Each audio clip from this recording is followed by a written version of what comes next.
Безусловно, мечты — это то, что нас, мужчин, как добытчиков, это будоражит. Разумеется, как факт уже это те доходы, которые мы приносим. Да? То есть, конечно, мы не ставим деньги и зарабатываем на первое место, как творческие люди. Мы же с тобой творческие. Вот, и любой бизнесмен, мне кажется, никогда не ставит деньги в приоритет. Но осуществить свою мечту, особенно детскую, это то, что по-настоящему дает радость, настоящую, неподкупную. И я не просто так до этого говорил, что очень важно вспомнить, о чем вы мечтали, когда были детьми. Потому что не было барьеров, не было преград перед вами. Вам казалось, что вы можете абсолютно все.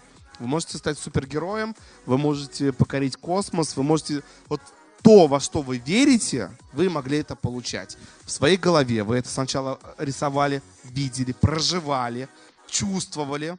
И дальше вы, те люди, кто сохранял эту способность прожить свою мечту, они все добиваются успеха. Вот мне на самом деле повезло, опять-таки, благодаря моей семье, которая позволяла мне и позволяет жить в мечте. Сегодня я проживаю каждый день так, как, наверное, много лет назад даже не мечтал. Потому что Богу все равно. Дать сегодня тебе 50 рублей, кому-то этого достаточно, да, кто стоит с протянутой рукой.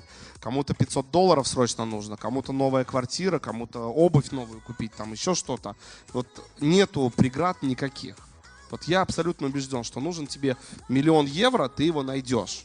Если вот он тебе срочно нужен, там, на операцию, на что угодно. Просто реально у Вселенной, у Всевышнего нет никаких преград.